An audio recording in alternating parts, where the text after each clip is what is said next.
নমস্কার বন্ধুরা, মিনা রান্নাঘরে সবাইকে জানাই অনেক স্বাগত। আজ আমি আপনাদের চাল কুমড়ো শাক দিয়ে একটা নিরামিষ রেসিপি বানিয়ে দেখাবো। তো এটা আমাদের বাড়িতেই হয়েছিল, আর এই যে এটা কেটেও নিয়েছি। কাটাটা আপনাদের সাথে শেয়ার করে নিই। তো এইভাবে পাতাগুলোকে আলাদা করে প্রথমে কেটে নিয়েছি, এই যে। আর এই ডাঁটাগুলোকে এই যে এইভাবে করে গায়ে যে আঁশটা সেটা ছাড়িয়ে নিচ্ছি।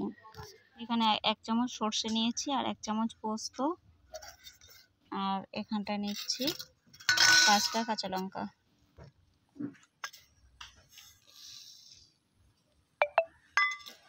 সবগুলো শিলের ওপর দিয়ে দিলাম, দিয়ে একটুখানি জল দিয়ে এটা বেটে নেব। তো এখানে সর্ষে, পোস্ত, কাঁচা লঙ্কাটা ভালো করে বেটে নিয়েছি। আর এই যে শাকগুলো, পাতাগুলো এভাবে কুচিয়ে ভালো করে ধুয়ে নিয়েছি। এখানে যে ডাঁটা, এটাও ভালো করে ধোয়া আছে। আর এখানে আমি 2টো আলু নিয়েছি, আলুটা এভাবে কেটে ধুয়ে রেখেছি। এরপর গ্যাসটা অন করে কড়াই বসিয়ে দিয়েছি, কড়াইটাও গরম হয়ে গেছে। এবার দিয়ে দিচ্ছি সর্ষের তেল।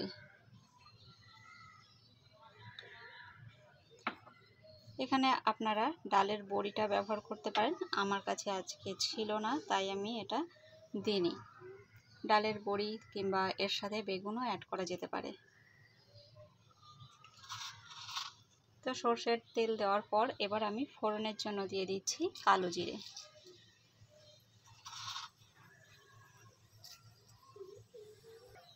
কালো জিরাটা ফ্রাই হয়ে এলে এবার আমি কেটে রাখা আলুটা দিয়ে দিচ্ছি।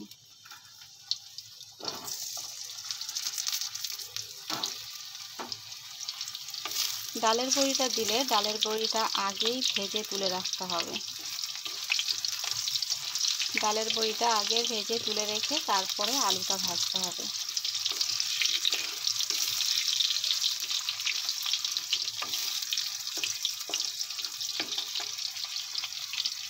তো আলুটা দেওয়ার পরেই আমি এবার এই চাল কুমড়োর শাকের ডাঁটাটা দিয়ে দিচ্ছি।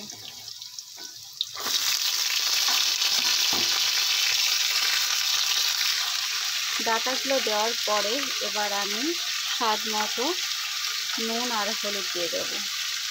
নুনটা স্বাদ মতো দিয়ে আর হলুদ গুঁড়োটা পরিমাণ মতো দিয়ে আমি এটা কিছুক্ষণ কষিয়ে নেব। তাহলে হবে কি, এই ডাঁটাগুলোর ভেতরে নুনটা খুব ভালোভাবে মিশে যাবে।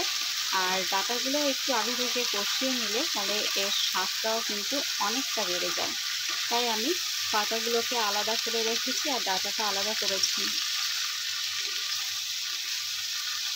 আপনারা এইভাবে রান্না করে না থাকলে রান্না করে খেয়ে দেখবেন, খুবই ভালো লাগে।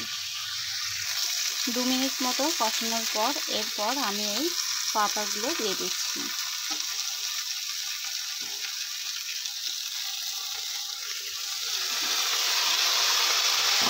পাতাগুলো দিয়ে আমি ভালো করে এর সাথে মিশিয়ে নেব।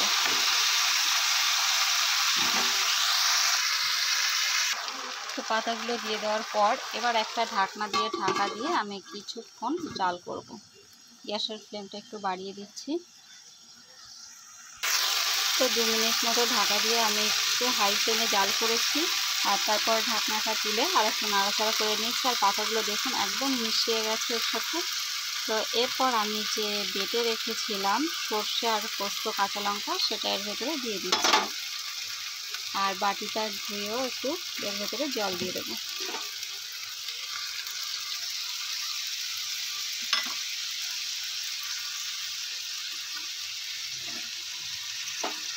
সর্ষে পোস্ত বাটাটা এর সাথে আমি দিয়ে বেশি আমি কষাবো না, একটু জাস্ট মিশিয়ে জল দিয়ে দেবো।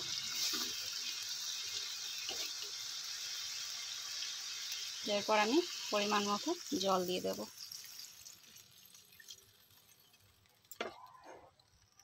আমি পরিমাণ মতো জল দিয়ে দিয়েছি। আর ফোড়নের সময় আমি একটা শুকনো লঙ্কা ফ্রাই করব, সেটা ভুলে গেছিলাম, তাই এখন আলাদা করে একটুখানি ভেজে এর ওপরে দিয়ে দিয়েছি। আর দিয়ে দিচ্ছি 2টো কাঁচা লঙ্কা চেরা।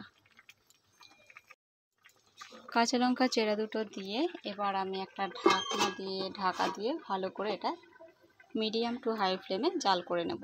যতক্ষণ না ডাঁটাটা সেদ্ধ হচ্ছে আমি এভাবে জাল করব। আমি বেশ কিছুক্ষণ এটা জাল করেছি, আর মাঝে মধ্যে কিন্তু আমি ঢাকনাটা তুলে একটু নাড়াচাড়াও করে নিয়েছি। আর এই যে আলু আর যে দিয়েছি, আলুগুলোও কিন্তু আমি একটু ভালো করে ঘেটে দিয়েছি। তো নুনটা আমার একটু কম ছিল, নুনটাও আমি দিয়ে দিয়েছি, দিয়ে ভালো করে জাল করে নিচ্ছি। আর ডাঁটাগুলোও কিন্তু একদম সেদ্ধ হয়ে গেছে।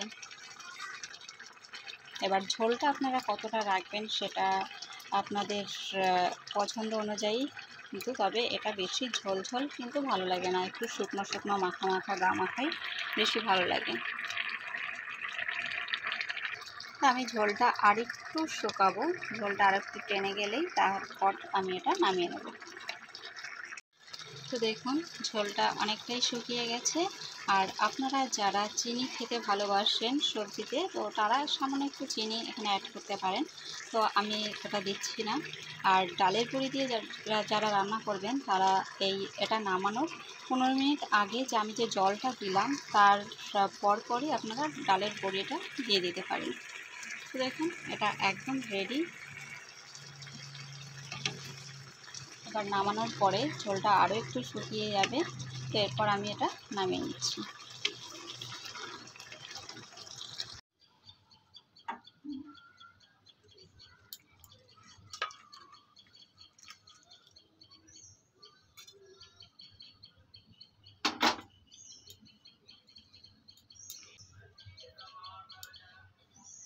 বন্ধুরা, চাল কুমড়োর নিরামিষ রেসিপিটা আপনাদের কেমন লাগলো কমেন্টে জানাবেন। ভালো লাগলে একটা লাইক করে দেবেন।